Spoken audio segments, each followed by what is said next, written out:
Sergeant Thomas Williams yanked open the truck door. The seat still warm. Fresh cigarette smoke hung in the cab, engine idling. Then he saw it, blood on the steering wheel, a trail leading into the trees. Voices shouted from the road behind him, German voices, getting closer. 12 hours earlier, Williams had been sitting in the motor pool at Camp 29 outside Cherbourg, watching his company load ammunition. The 666th Quartermaster Truck Company, all black drivers, white officers. August 1944. The Allies had broken out of Normandy 3 weeks ago, and Patton's Third Army was tearing across France faster than anyone expected. Too fast. The supply lines couldn't keep up. Williams was 32, from Alabama. He'd driven trucks for the Civilian Conservation Corps before the war, hauled lumber, fixed engines. When Pearl Harbor happened, he enlisted expecting combat. Instead, they gave him a steering wheel. "You people are natural drivers," a captain had told him during basic training. "We need men who can handle vehicles, not rifles." Williams had swallowed the insult and learned to drive a 6-ton GMC CCKW, the truck the Army called the Jimmy. 6 wheels, all-wheel drive, open cab, could carry 5 tons of cargo and drive through anything. The Red Ball Express wasn't a formal unit. It was an emergency supply line, named after railroad freight systems that used red balls to mark priority shipments. The rules were simple. Convoys ran 24 hours. One-way traffic only. Northbound on designated roads. Southbound on others. No civilian traffic allowed. No stops except for fuel and mechanical breakdowns. Average speed 35 miles per hour. Headlights on even in daylight. Every convoy carried armed guards, but the real protection was speed. Move fast. Stay ahead of stragglers, get the supplies through. Williams commanded a section. 8 trucks, 64 drivers split into 2 shifts. His current load was ammunition and fuel, 20mm shells for anti-aircraft guns, belted rounds for 50 caliber machine guns, jerry cans of gasoline, enough explosives to level a city block if anything went wrong. The trucks were parked in rows waiting for the signal to move. Drivers checked tires, topped off fuel tanks, secured cargo straps. Private Leon Washington approached Williams. Young kid, 19, from Detroit, 1st Convoy. His hand shook as he tightened a tarp over ammunition crates. "Sarge," he said quietly, "they told us Germans are everywhere." Williams looked at him. "The front's moving so fast nobody knows where the lines are. Just drive. Don't stop." Washington nodded, but didn't look convinced. The convoy commander arrived. Lieutenant Harold Peterson, white, West Point, 25 years old. He gathered the drivers around a map spread across the hood of his jeep. "Our route takes us through Rennes, then northeast toward Chartres," he said. "Intelligence reports German stragglers in the area, small groups, disorganized, trying to retreat east. We're not stopping for them. If you see enemy movement, radio it in and keep moving. Is that clear?" The drivers nodded. Peterson looked at Williams. "Sergeant, your section takes point." Williams saluted. At 0600, the convoy rolled out. 28 trucks in 3 sections. Williams's 8 trucks led. The Jimmy rumbled beneath him. Straight 6-engine, 90 horsepower, not fast but reliable. The convoy moved north through bombed villages. Rubble lined both sides of the road. Civilians watched them pass. Some waved, others just stared. By noon, they'd covered 80 miles. No problems. The weather held clear. Visibility good. Then the radio crackled. Section 2 reporting mechanical failure. Williams keyed his handset. "What's the problem?" "Blown tire. Need 10 minutes. Williams checked his watch. The convoy procedures allowed brief stops for repairs. He radioed Peterson. "Sir, Section 2 is down with a flat." Peterson's voice came back tight. "Tell them 5 minutes, not 10. Every hour counts." Williams's section pulled over. Drivers climbed out, stretching their legs. Washington lit a cigarette, his hands still shaking. Williams walked back to check Section 2. The disabled truck sat at an angle, its right rear tire shredded. 2 men worked with tire irons and a jack. One of them looked up. "Sarge, rim's damaged. Might take longer than 5. Williams shook his head. "You've got 4 minutes now. Make it work." A sound cut through the air. High-pitched, distant. Williams froze. He knew that sound. Artillery. Incoming. He shouted, Everyone down. The drivers scattered. The shell hit 200 yards away. Trees exploded. Dirt rained down. More shells followed. 6, 8, 10. The barrage lasted 90 seconds, then stopped. Williams lifted his head. Check for wounded. 3 men had taken shrapnel. Minor wounds. Nothing critical. But the disabled truck now had 2 more flat tires from shell fragments. Peterson's voice barked over the radio. "Sergeant, what's your status?" Williams keyed the handset. 3 wounded, 1 truck disabled. Peterson didn't hesitate. "Leave it. Transfer the cargo and move out." Williams looked at the damaged truck. It carried 4 tons of ammunition. He radioed back. "Sir, that'll take 20 minutes." Peterson's response was ice cold. "Then leave the cargo. We're behind schedule. Move now." Washington stared at Williams. "We're just leaving it. 4 tons of shells." Williams's jaw tightened. "Orders. Get back in your truck." The convoy reformed. 27 trucks now. They rolled northeast, leaving the damaged vehicle and its cargo behind. Williams kept checking his mirrors, expecting more artillery. Nothing came. By 1400 they reached Rennes. French resistance fighters manned a checkpoint. One of them approached Williams's truck, speaking rapid French. Williams shook his head. "English?" The fighter switched languages. "Germans passed through here this morning. Small group, maybe 20 men, heading east." Williams radioed the information to Peterson, who acknowledged and ordered the convoy forward. The road climbed into rolling farmland. Fields stretched on both sides. Stone walls lined the route. Perfect ambush country. Williams's knuckles went white on the steering wheel. The convoy moved in tight formation, 50 yards between trucks. Too close for safety, but orders were orders. Speed mattered more than spacing. At 15:30, the radio squawked again. Section 3 reporting contact. Small arms fire from the tree line. Williams looked in his mirror. The rear section was half a mile back. He couldn't see anything. Peterson's voice cut through. "All sections maintain speed. Do not stop. Do not engage." Williams pressed the accelerator. The convoy pushed forward. 5 minutes later, Washington's voice crackled over the net. "Sarge, Section 3 isn't moving." Williams checked his mirror again. The road behind was empty. He keyed his handset. "Lieutenant, Section 3 is not following." Static answered him. Then Peterson came back. "Section 3 is disabled. Continue mission." Williams felt his chest tighten. "How many trucks? How many men?" No response came. The sun dropped toward the horizon. 1700 hours. The convoy was down to 20 trucks. Williams's section and Peterson's remained. They passed through a small town. Chartres was 30 miles ahead. The mission objective. Patton's supply depot. Almost there. Washington pulled alongside Williams at an intersection. His face was pale. "Sarge, we lost 8 trucks today." Williams didn't answer. He knew. He'd been counting. At 1800, the convoy entered a narrow section of road. Forest on both sides. The trees pressed close.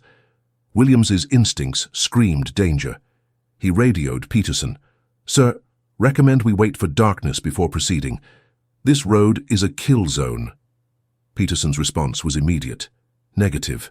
We're behind schedule by 4 hours. Maintain speed." Williams watched the tree line. Nothing moved. Birds sang. Wind rustled leaves. Normal sounds. Too normal. He reached for his rifle. An M1 carbine, 15-round magazine. He'd never fired it in combat, never had to. His job was driving, not fighting. But something felt wrong. The air tasted different, metallic, sharp. Then the forest exploded. Machine gun fire tore through the lead truck. The windshield shattered. The driver slumped forward. The truck veered left and slammed into a stone wall. The cargo bed erupted in flames. Ammunition cooked off. Tracers streaked in all directions. Williams yanked his wheel right. His truck skidded past the burning wreck. More gunfire raked the convoy from both sides. Muzzle flashes lit up the tree line. 50 yards out, maybe closer. Washington's truck took fire. The radiator exploded in steam. He fought the wheel, but the truck rolled into a ditch. Williams saw him bail out, running for cover. Other drivers did the same. Some made it to the ditches, others didn't. Bodies lay in the road. The convoy was stopped cold, trapped. Exactly what Peterson had wanted to avoid. Williams grabbed his carbine and rolled out of the cab. Bullets snapped overhead. He hit the ground behind the front wheel. The tire absorbed rounds. Rubber chunks flew. He counted muzzle flashes. At least 6 machine guns, maybe 8. Coordinated fire. This wasn't stragglers. This was an organized ambush. Peterson's jeep was 30 yards back. The lieutenant crouched behind it, shouting into his radio. His driver lay motionless in the ditch. Blood pooled beneath him. Williams crawled toward Peterson. Bullets kicked up dirt around him. He reached the jeep, gasping. "Lieutenant, we need to move. We're sitting ducks." Peterson shook his head. "Radio's dead. Can't call for support." Washington appeared from the ditch. Blood ran down his face from a cut above his eye. He carried his rifle. "Sarge, I count 6 trucks still running. The rest are hit or burning." Williams looked back at the convoy. Washington was right. 14 trucks were disabled or destroyed. 6 remained operational, including his own. The cargo they'd hauled 300 miles was scattered across the road or going up in flames. The machine gun fire intensified. Germans were adjusting their aim, finding range. One gun focused on Williams's position. Rounds hammered the jeep's armor. Peterson ducked lower. "We can't stay here," he said. His voice had lost its command tone. Now it just sounded scared. Williams scanned the terrain. The road curved ahead, disappearing into more trees. Behind them, open farmland offered no cover. Forward was the only option. "Get to your truck," Williams told Washington. "Start the engine." Washington's eyes went wide. "We're driving through this." Williams nodded. "It's the only way. Tell the other drivers. Anyone who can move, follow me." Washington sprinted back through the fire. Williams turned to Peterson. "Sir, I'm taking the trucks through. You coming?" Peterson stared at him, then nodded. Williams ran for his truck. Bullets chased him. One round sparked off the doorframe inches from his hand. He threw himself into the cab. The engine still idled. He checked the mirrors. 3 trucks behind him fired up their engines. Washington's damaged truck coughed black smoke, but moved. 2 more trucks from Section 2 joined the line. 6 trucks total. Not much of a convoy anymore. Williams keyed the handset one last time. "All trucks, this is Williams. We're moving forward on my mark. Stay tight. Don't stop for anything. If your truck gets hit, bail out and run. Understood?" Voices acknowledged, some steady, some shaking. Williams released the brake, dropped the transmission into gear. His foot hovered over the accelerator. 3, 2, 1, go. He stomped the gas. The Jimmy lurched forward. The engine roared. He aimed straight down the middle of the road. Machine gun fire converged on his truck. The windshield had 2 holes already. A third appeared, then a fourth. Glass rained into his lap. He ducked low, steering by instinct. The speedometer climbed. 20 miles per hour, 30, 40. The truck hit something in the road. A body, maybe. The impact jolted him, but he kept the pedal down. Behind him, the other trucks followed. Washington's truck belched smoke but stayed in line. One truck took a direct hit to the cab. The driver's head snapped back. The truck veered into a burning wreck and stopped. 5 trucks now. Williams gripped the wheel tighter. The road curved right. He took the turn too fast. The cargo shifted. The truck tilted on 2 wheels. He countersteered. The truck slammed back down. The tree line thinned ahead. Open ground, almost through. Then his engine seized. The temperature gauge redlined. Steam poured from under the hood. The radiator must have taken a round. Williams coasted as far as momentum carried him. 50 yards, 75. The truck rolled to a stop at the edge of the forest. He looked back. 4 trucks emerged from the kill zone. Washington's, 2 others. Peterson's jeep limped out last trailing smoke. Williams climbed out. His legs shook. Washington pulled alongside and stopped. His truck hissed and steamed, matching Williams's. The other 2 trucks idled rough, but ran. 4 vehicles left from 28. Williams walked back along the road, counting bodies. 17 men dead that he could see. Maybe more in the burning wrecks. The cost of 5 miles of road. Peterson stumbled from his jeep. His uniform was torn. Blood soaked his right sleeve. He looked at Williams, then at the 4 remaining trucks, then back at the burning convoy behind them. His mouth opened, but no words came. Williams waited. Finally, Peterson said, "How far to Chartres?" Williams checked the map. 22 miles. Peterson nodded slowly. "Can these trucks make it?" Williams looked at the damaged vehicles. "Maybe. If nothing else breaks." Peterson straightened despite his wound. "Then we keep moving. The supplies have to get through." Washington approached. "Sarge, we lost everything. Most of the cargo is burning back there." Williams shook his head. "Not everything. These 4 trucks are loaded. That's still 12 tons of ammunition. Patton's men need every round." Peterson was right. "We keep moving." Washington looked at the burning horizon behind them where black smoke climbed into the evening sky. All those men for 12 tons. Williams met his eyes. For 12 tons and the men waiting ahead who'll die without it. That's the job. That's always been the job. The 4 trucks reformed. Williams took a vehicle from Section 2.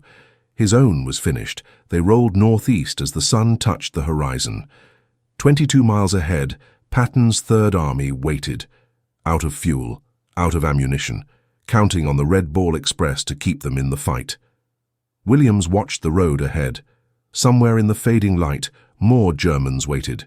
More ambushes, more bodies, but the cargo had to move. That was the only thing that mattered. The only thing that ever mattered. The sun dropped below the tree line. Darkness swallowed the road. Williams flicked on his headlights. The beams cut through gathering fog. Behind him, 3 trucks followed. Their lights bobbed as they hit potholes. Peterson's Jeep brought up the rear. The lieutenant sat hunched over the wheel. His wounded arm hung useless at his side. The radiator on Washington's truck boiled over. Steam poured from the hood. He pulled to the roadside and killed the engine. Williams stopped.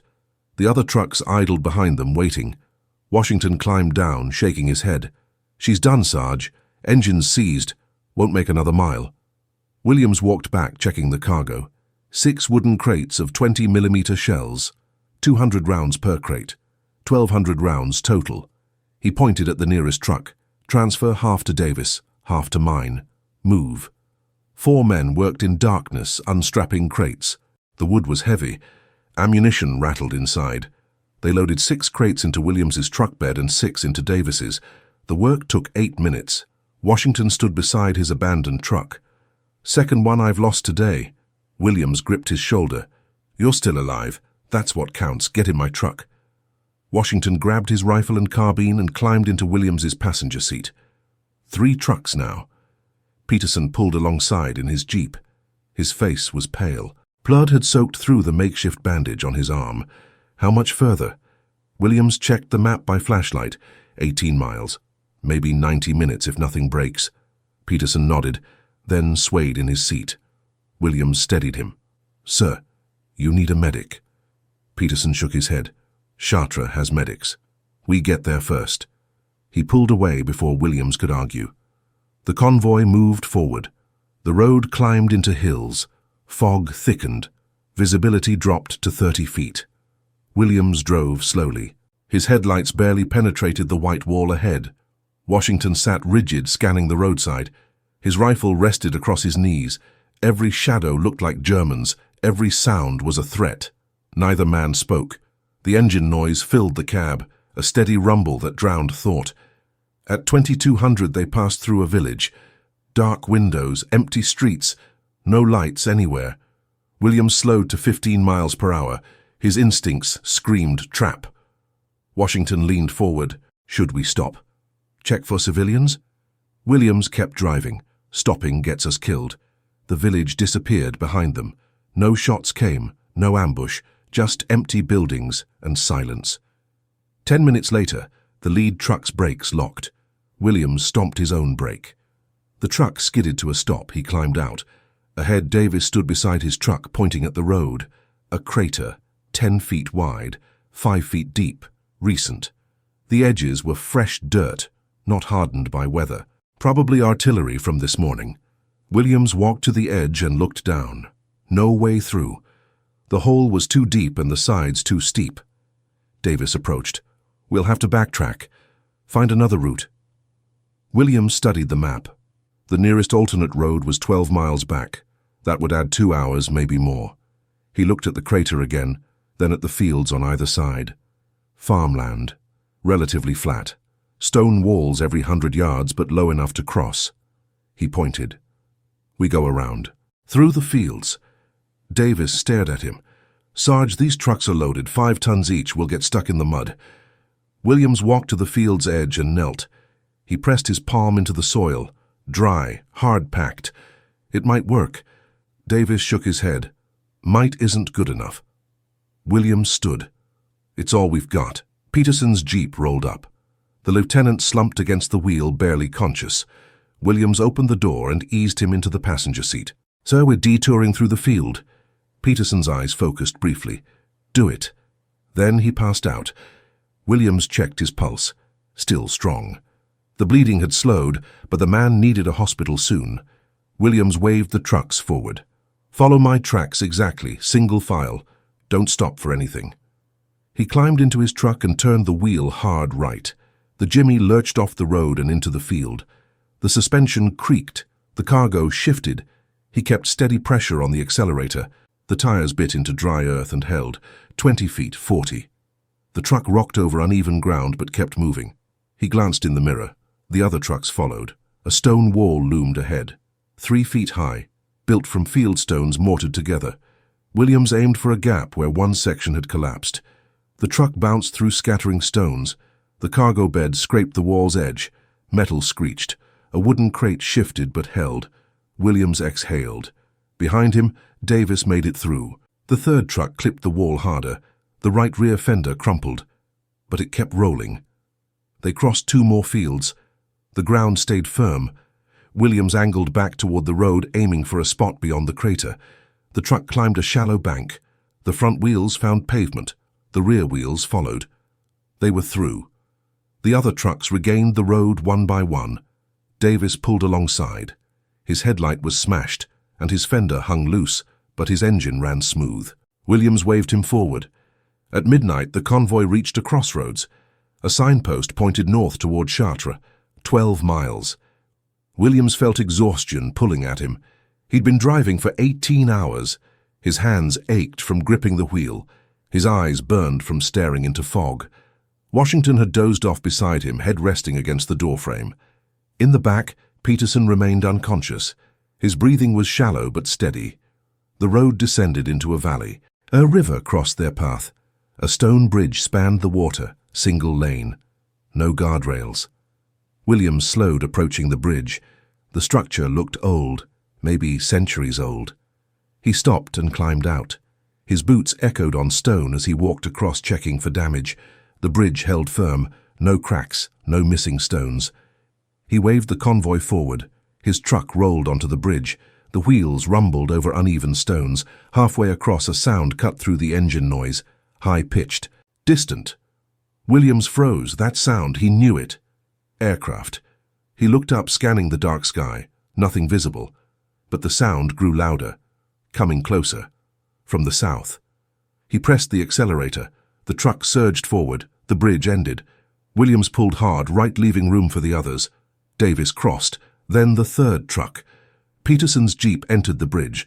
The aircraft sound became a roar. Washington jerked awake. What is that? Williams pointed up. The fog broke for an instant. He saw it. A plane, low altitude, maybe 500 feet, single engine. The silhouette was wrong for Allied aircraft. German, a Messerschmitt or Focke-Wulf. Hard to tell in darkness. The plane passed overhead without attacking. It was heading north, same direction as the convoy. Williams watched it disappear into fog. Washington grabbed his arm. Sarge, you think he saw us? Williams didn't answer. He was already running toward Peterson's jeep. The lieutenant was slumped forward. Williams checked his pulse again. Weaker now. They were running out of time. Get moving, Williams shouted. The trucks formed up, 3 vehicles and a jeep. All that remained from 28. They rolled north, following the road as it climbed from the valley. Williams pushed his speed to 40 miles per hour. The truck shuddered, the engine complained. But it held together. Chartres was 10 miles ahead. They could make it. They had to make it. At 01:30, the road leveled onto a plateau. The fog thinned. Visibility improved to 100 yards. Williams saw lights ahead, not headlights. Stationary lights. A checkpoint maybe. Or a town. He slowed. Washington raised his rifle. The lights resolved into shape. A farmhouse. Windows glowing yellow, smoke rising from the chimney. Someone was home. Someone was awake at 1:30 in the morning. Williams stopped 50 yards short. He killed his lights and engine. The other trucks did the same. Silence settled over the convoy. Williams grabbed his carbine and stepped down. Washington followed. They approached the farmhouse on foot, staying low. Voices drifted from inside. French, a woman's voice, then a man's. They sounded calm, not frightened. Williams reached the window and peered through a gap in the curtain. 4 people sat around a table. An elderly couple, a younger woman, and a German soldier. He wore a Wehrmacht uniform, no weapon visible. His left arm was bandaged. His face was gaunt. The French family was feeding him bread, cheese, wine. The soldier ate slowly like a man who hadn't eaten in days. The old man refilled his glass. They were laughing, all of them, laughing like old friends. Washington crouched beside Williams. "What do we do?" Williams watched the scene. The German was a prisoner effectively, unarmed, wounded, probably separated from his unit. The French family was committing an act of mercy, or collaboration, depending on how you looked at it. The smart move was to knock on the door, take the German prisoner, use the farmhouse to radio ahead to Chartres, maybe get medical help for Peterson. But something stopped Williams. The way the old woman touched the German's shoulder, gentle, maternal, the way the soldier smiled, tired, grateful. This wasn't collaboration. This was humanity, in the middle of a war that had forgotten what that word meant. Williams lowered his carbine. "We keep moving." Washington stared at him. "We are just leaving him." Williams turned away. "He's already a prisoner, just doesn't know it yet. We've got our own wounded to worry about." They returned to the trucks. Williams started his engine. The convoy rolled past the farmhouse. Through the window, he saw the German soldier look up startled by the sound. Their eyes met for half a second. The soldier raised his hand. Not a wave, not a salute, just acknowledgement. One survivor recognizing another. Then the farmhouse disappeared behind them, and the darkness swallowed everything again. 8 miles to Chartres. Williams checked his watch. 0200, 4 hours behind schedule. Patton's men had been waiting since midnight. Every minute mattered now. He pushed the accelerator harder. The truck responded sluggishly. The engine was dying. "Just hold together a little longer," he whispered. "Just 8 more miles." Behind him, Peterson's head lolled against the seat. The lieutenant's breathing had become ragged. Davis's truck coughed black smoke. The third truck's steering pulled hard right from suspension damage. 3 dying trucks carrying 12 tons of ammunition toward an army that was counting on them. Williams tightened his grip on the wheel. The road ahead disappeared into darkness. Somewhere in that darkness, Chartres waited. Somewhere beyond that, the war waited. And somewhere further still, home waited. But none of that mattered right now. Only the next mile mattered. The next mile and the one after that. The engine coughed. Williams felt it through the steering wheel. A shudder that traveled up his arms. The temperature gauge climbed past the red line. Steam leaked from the hood seams. 5 miles to Chartres. The truck was dying. He eased off the accelerator, trying to nurse it forward. Behind him, Davis's headlight flickered. The third truck trailed smoke. Washington stirred awake. He looked at the gauge. "We're overheating." Williams nodded. "I know." Washington checked the mirrors. The other trucks? Barely holding. Washington reached back and touched Peterson's neck. His pulse is weak. Real weak. Williams pressed the accelerator slightly. The engine groaned, but responded. 4 miles now. A fork appeared in the road. No signpost. Both routes looked identical. Williams stopped and grabbed the map. His flashlight battery was dying. The beam turned orange. He traced the route with his finger. Left fork went through a town. Right fork bypassed it. The town route was shorter by 2 miles but carried more risk. German stragglers might be holed up in buildings. The bypass was longer but probably safer. He chose left. 2 miles mattered more than safety now. The convoy rolled into the outskirts of town. Stone buildings lined both sides. Windows were dark. Rubble blocked parts of the street from earlier bombing. Williams navigated around debris. His headlights swept across doorways and alleys. Every shadow could hide a rifle. Washington kept his carbine ready, his finger near the trigger. The town was silent. No movement, no lights, like a graveyard. Halfway through, Williams saw it. A truck. American. Overturned in the street. The cargo scattered. Medical supplies, bandages, plasma bottles, some broken, some intact. The cab was crushed. No bodies visible, but blood stained the pavement. Recent. Maybe hours old. Washington whispered, "Red Bull." Williams nodded slowly. Probably from yesterday's convoy, the one that never made it. He stopped his truck. Davis pulled alongside. "What are we doing?" Williams pointed at the medical supplies. "Peterson needs plasma. We take what we can carry." Davis looked at the overturned truck, then at the dark buildings around them. "This feels wrong. Like someone's watching." Williams felt it too. The hairs on his neck stood up. But Peterson was dying. He climbed out. Washington and Davis followed. They moved quickly. Williams grabbed 2 intact plasma bottles. Washington collected bandages and sulfur powder. Davis found morphine syrettes. They loaded everything into Peterson's Jeep. The whole operation took 90 seconds.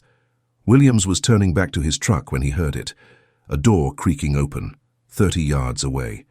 A building to their right. He froze. His carbine came up. A figure stepped into the street. Small, thin, a child, maybe 10 years old. A girl. She wore a torn dress and no shoes. Her face was smudged with dirt. She stared at the Americans. Her eyes were huge. She didn't speak, didn't run, just watched. Williams lowered his rifle. Washington approached slowly, his hands open. "Hello?" The girl took a step back. Washington stopped. "Do you speak English?" No response. Davis moved toward another building entrance. Another figure appeared, an old man, white beard, leaning on a cane. He spoke in French, rapid, urgent. Williams didn't understand the words, but he understood the tone. Warning. The old man pointed north, then made a gesture, cutting motion across his throat. Then he held up fingers. 5. He repeated the gesture. Germans. 5 of them, north of here. Williams nodded.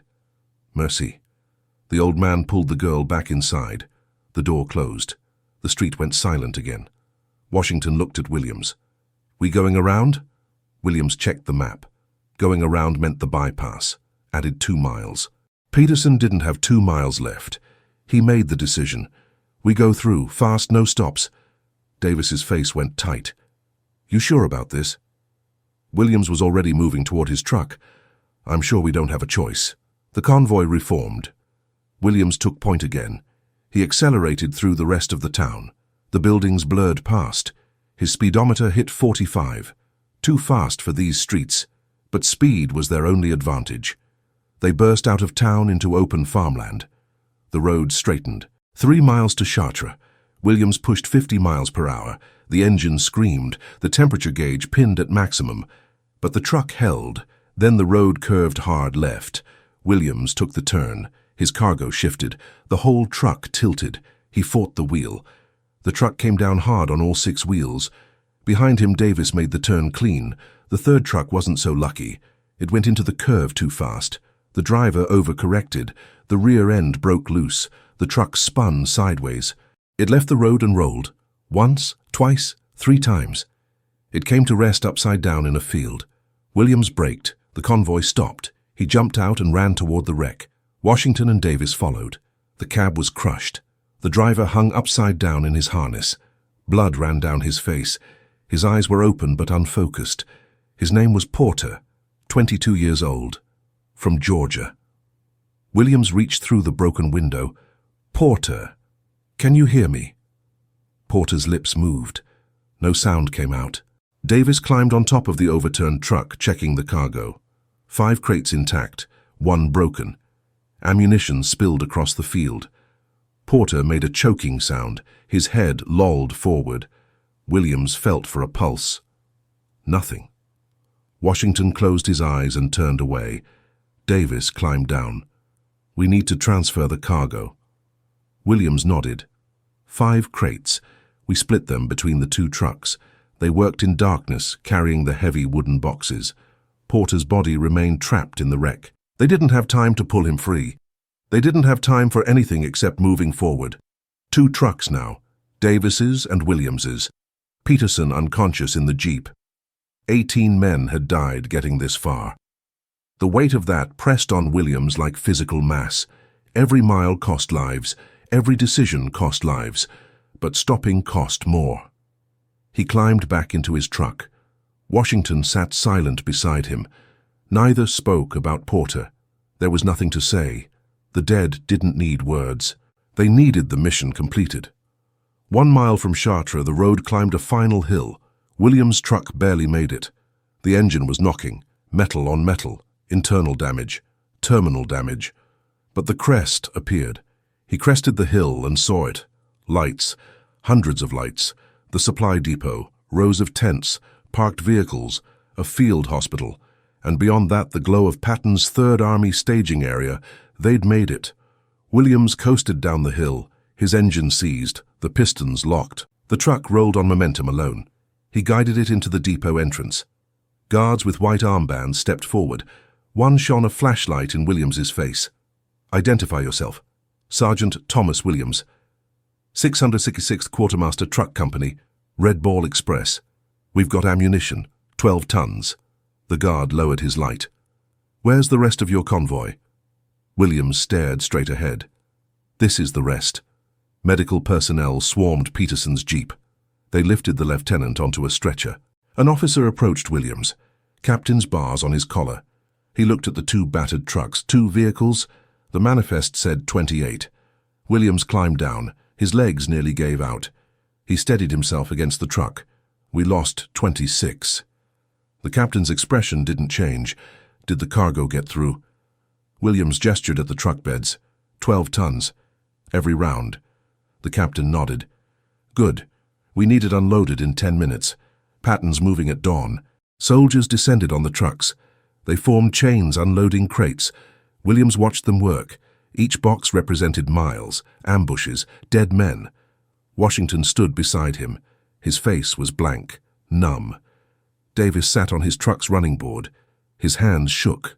None of them spoke. There was nothing left to say. A major arrived, clipboard in hand. He addressed Williams. "You're 4 hours behind schedule." Williams looked at him. "We're 4 hours late and 18 men short. But the ammunition's here. That's what matters." The major made a note on his clipboard. "You'll need to file a full report, account for every vehicle lost, every man." Williams felt anger rising in his chest. "You want a report? 17 men died in an ambush. 3 more died from mechanical failures and accidents. We drove 300 miles through enemy territory with no air support and no backup, and we delivered your ammunition. That's the report." The major's jaw tightened. "Watch your tone, Sergeant." Williams took a step forward. Washington grabbed his arm. "Easy." The major wrote something else on his clipboard. "You're dismissed. Find quarters. We'll debrief in the morning." He walked away. Williams watched him go. That's it. That's all they get. A notation on a clipboard. Davis approached. "They're already planning tomorrow's run. 40 trucks. Same route." Williams shook his head. "Same route is suicide. They'll set up more ambushes." Davis spat on the ground. "Try telling them that. They don't listen to drivers. We're just steering wheels to them. Washington joined them." "The lieutenant?" Williams looked toward the hospital tent. "He made it. He's in surgery now. That's something, at least." The 3 men walked toward the quarters tent. Around them, the depot hummed with activity. Trucks arrived and departed. Soldiers loaded equipment. Officers shouted orders. The war machine kept turning. It didn't stop for the dead. It didn't pause for the broken. It just consumed fuel and ammunition and lives and kept rolling forward. Williams knew tomorrow another convoy would roll out. More black drivers hauling supplies, more white officers giving orders, more men dying for tons of ammunition that would be gone in hours of fighting. Inside the tent, rows of cots lined both walls. Most were occupied by drivers from earlier convoys. Some slept. Others stared at the canvas ceiling. Williams found an empty cot and sat down. His body ached everywhere. Washington collapsed on the next cot. Davis took one across the aisle. For several minutes no one spoke. Then Washington said quietly, "Porter had a girl back home. Detroit. He showed me her picture once. Pretty girl. They were supposed to get married after the war." Williams closed his eyes. He saw Porter's face, young, smiling. Then he saw the other faces. 17 men. Boys, really. Most of them barely 20. He saw the burning trucks, the bodies on the road, the blood. All of it for 12 tons of ammunition that Patton's tanks would burn through in 2 days of fighting. Davis rolled over facing the wall. "You think it matters?" "What we did?" Williams didn't answer immediately. He thought about the question, about the answer. Finally he spoke. "It matters to the men who get those shells. It matters to the families back home who won't lose sons because we got the ammunition through. That has to be enough." But even as he said it, Williams knew it wasn't enough. It would never be enough. Because tomorrow more convoys would roll, more men would die, and the ones who made it back would still return to segregated camps, still face the same hatred, still be treated like they were less than the white soldiers they died protecting. The ammunition got through, the mission was accomplished, but the war that really mattered, the war for dignity, for equality, for respect, that war was still being lost. And Williams didn't know if any amount of ammunition could win it. Williams woke to shouting. He opened his eyes. Grey dawn light filtered through the tent canvas. The cot beside him was empty. Washington was gone. Outside, voices argued. One was Washington's, the other belonged to a white soldier. Williams grabbed his boots and pushed through the tent flap. Washington stood face to face with a private. White, maybe 19. The private held a canteen. Washington's canteen. "You people don't drink from the same water," the private said. "There's a separate pump for coloreds." Washington's jaw was tight. "I filled this at the depot pump. Same as you." The private threw the canteen in the dirt. "Then you contaminated it. Go use your own." Williams stepped between them. Washington picked up his canteen. The private looked Williams up and down. "You his sergeant?" Williams nodded. "Then teach him his place. This ain't the front. Rules apply here."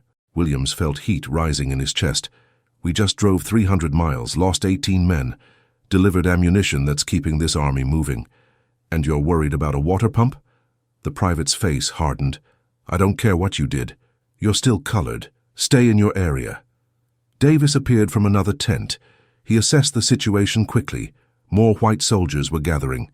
A corporal, 2 privates. Their expressions were hostile. Davis touched Williams's arm. "Not worth it. Let's go." Williams looked at the private one more time. Then he turned away. Washington followed. They walked toward the colored section of the camp, a row of tents separated from the main area by 50 yards, as if distance could contain skin color. Inside their assigned tent, Washington sat on a cot. His hands shook, not from fear, from rage. 18 dead, he said quietly. "We delivered the ammunition. We did everything they asked. And we can't even drink from the same pump." Williams sat across from him. "I know." Washington looked up. "Then why do we keep doing it? Why do we keep dying for people who hate us?" Williams didn't have an answer, not one that made sense. He'd asked himself the same question 1,000 times. Before the war, he'd driven trucks in Alabama. He knew hatred, knew segregation, knew what it meant to be treated as less than human. The war hadn't changed that. If anything, it had made it clearer. The army needed black men to haul supplies, to build roads, to load ships, but it didn't need them as equals, just as tools. A lieutenant entered the tent, white. He carried a clipboard. Williams and his men stood. The lieutenant didn't salute. He looked at Williams.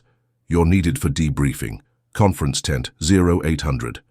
Williams checked his watch. That was 20 minutes. He nodded. The lieutenant started to leave, then paused. "For what it's worth," he said quietly, "we counted the ammunition. Every round you delivered is going straight to the front. The tanks rolled at dawn. You got them through." Williams said nothing. The lieutenant left. Washington watched him go.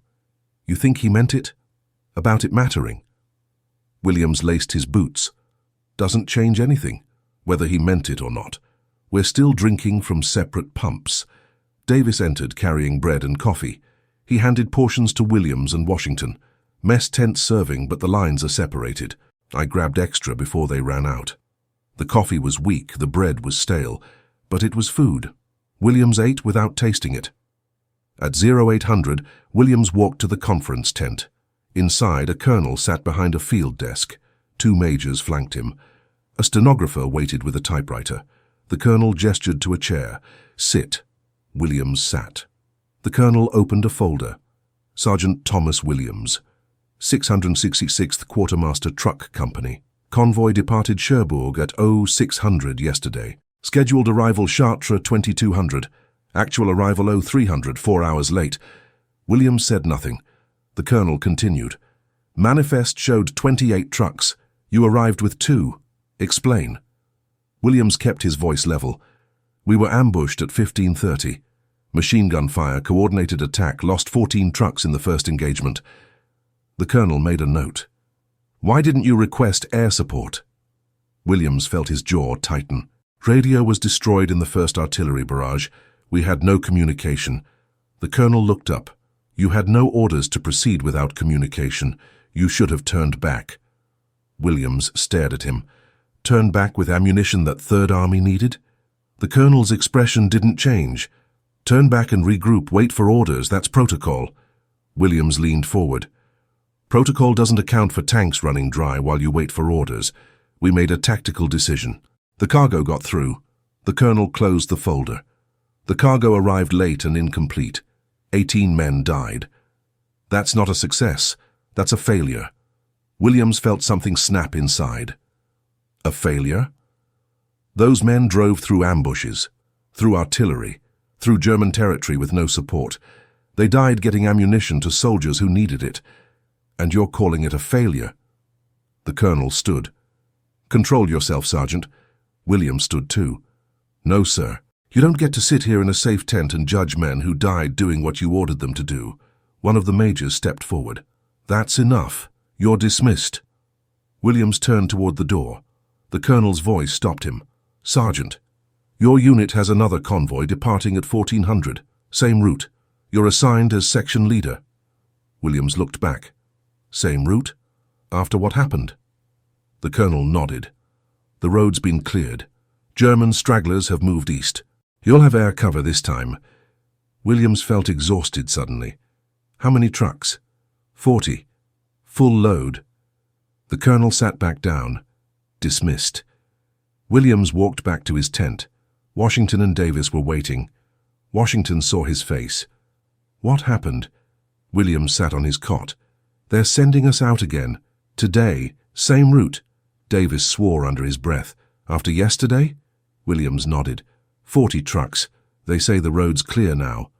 Washington shook his head. The road wasn't the problem. It's never just the road. At 1300, the new convoy assembled. 40 GMC trucks lined up in the motor pool. Fresh paint, full fuel tanks, cargo beds loaded with shells and rations and medical supplies. Williams walked the line, checking each truck. New drivers sat in some cabs, replacements, boys who looked even younger than Porter had. One of them waved at Williams. Sergeant, this your first Red Ball run? Williams stopped. What's your name? Private Joseph Reese. From Ohio. Williams looked at him. This is my second run. My first convoy had 28 trucks. 2 made it to Chartres. Reese's smile faded. Oh. Williams moved to the next truck. Peterson appeared in a wheelchair. His left arm was in a sling. His face was pale, but he was conscious. He rolled up to Williams. They told me you're leading my section. Williams nodded. You should be in a hospital. Peterson tried to smile. I will be. Soon as this convoy gets back, I wanted to say something before you left. Williams waited. Peterson's voice was quiet. What you did yesterday, getting those trucks through, that took more courage than anything I've seen in this war. Williams looked at him. Courage doesn't mean much when 18 men die. Peterson shook his head. Those men died doing their duty, same as soldiers at the front. The difference is soldiers get medals. You get blamed for being late. That's not right. Williams felt something loosen in his chest. Not forgiveness, not absolution, but acknowledgement. From an officer who'd been there, who'd seen what happened. Peterson held out his right hand. Williams shook it. Peterson released and rolled away. Williams watched him go. Then he climbed into the lead truck. Washington took the passenger seat. Davis pulled in behind them. The convoy formed up. At 1400, the convoy rolled out. 40 trucks this time. Armed jeeps with 50 caliber machine guns spaced every 10th vehicle. 2 fighter planes circled overhead. P-47 Thunderbolts. The full escort they'd lacked yesterday. Williams drove the same route, through Rennes, through the valley, toward the narrow road where the ambush had happened. His hands were steady on the wheel, but his chest was tight. Memories of yesterday played in his mind. The burning trucks, the bodies, Porter's face. He pushed the thoughts down and focused on the road ahead. They reached the ambush site at 1600. Williams slowed. Wrecked trucks still lined both sides of the road. Burned metal scattered cargo. No one had cleaned it up yet. The trucks were pushed aside, but the evidence remained. Washington stared at the wreckage. There's Davis's first truck. And that's where Porter rolled. Williams kept driving. The convoy passed through without incident. No gunfire, no explosions. The road was clear, just like they'd said. But Williams knew the cost of that clearance. Yesterday's blood had bought today's safe passage. They arrived at Chartres at 1900. On schedule this time. All 40 trucks intact. The depot personnel swarmed the convoy, unloading cargo efficiently. A captain approached Williams. "Good run, Sergeant." "No problems?" Williams looked at the rows of trucks. "No problems." The captain nodded and walked away. Washington climbed down from the cab. "That's it? We just drive back tomorrow and do it again?" Williams leaned against the truck. "That's the job." Davis joined them. "How long do you think we can keep this up? Before we're all gone like Porter?" Williams didn't answer. He looked at the activity around them. Soldiers loading equipment. Trucks being refueled. The machine kept running. The Red Ball Express would operate for 82 days, from August to November 1944. Over 6,000 trucks, mostly driven by black soldiers. They'd haul 400,000 tons of supplies, enough to keep Patton's army moving across France. Enough to shorten the war by months, maybe. And they'd do it while facing segregation, while drinking from separate pumps, while being treated as less than the white soldiers they kept supplied. The contradiction never made sense. But contradictions rarely did in war. A week later, Williams stood in the same depot watching another convoy depart. He wasn't driving this time. His section had earned a day of rest. He watched the trucks roll out. 40 vehicles, 160 men, most of them black, all of them doing a job that white soldiers said was beneath them, until those same white soldiers needed supplies. Then suddenly it was important. Then suddenly it mattered. Williams had stopped trying to understand it. He just did the job. Kept the trucks moving, kept the supplies flowing, because that's what soldiers did. Even when the army they served didn't see them as soldiers. Even when the country they fought for didn't see them as citizens. Washington approached. Mail call. He handed Williams an envelope. The return address was Alabama, his mother. Williams opened it carefully. The letter was short, written in her careful handwriting. She was proud of him. She prayed for him. She hoped he'd come home safe. She didn't mention the war, didn't ask about combat. She just wanted her son back. Williams folded the letter and put it in his pocket. He thought about home, about what waited there. The same segregation, the same hatred, the same fight. Just without the Germans. Davis walked up. "You hear about Peterson?" Williams looked at him. "What about him?" "He got promoted. Captain now, going to command a supply depot in England. Won't be coming back to the Express." Williams nodded slowly. "Good for him." Davis lit a cigarette. "He put your name in for a Bronze Star. For yesterday's run." Williams almost laughed. "They're giving me a medal for being late." Davis shrugged. "He wrote that you showed exceptional courage under fire, saved lives, completed the mission despite overwhelming odds." The whole speech. Williams looked at the departing convoy. You think they'll approve it? Davis exhaled smoke. Does it matter? Williams thought about that. A medal wouldn't change the water pumps, wouldn't change the separate tents, wouldn't change any of it. But maybe that wasn't the point. Maybe the point was that men like Peterson saw what happened, wrote it down, made it official. So years from now, someone would read a report and know what the 6666th Quartermaster Truck Company did, what the Red Ball Express meant, what it cost. Williams turned to Davis. Yeah, it matters. Not for me, for the ones who come after. So they know we were here, that we did this, that it counted for something. The convoy disappeared over the horizon. Williams watched until the last truck vanished. Then he walked back toward the colored section of the camp. Tomorrow, another convoy would roll. More supplies, more miles, more risks, and he'd be driving again. Because that was the job nobody wanted but everybody needed, the job that won wars while the men who did it remained invisible. But Williams knew something the army didn't. That invisibility was temporary, that history would remember, that the men who kept the supplies moving were just as important as the men who fired the guns, maybe more important. Because courage wasn't just charging into battle. Sometimes courage was climbing into a truck every morning knowing you might not come back, knowing that even if you did, nobody would thank you, and doing it anyway. Because the mission mattered. Because the men counting on you mattered. Because in the end, that was all any soldier had. The mission and the men beside him. Everything else was just noise. If you want to hear more untold stories from World War II, stories of courage that changed history but were forgotten by it, consider subscribing. These men deserve to be remembered.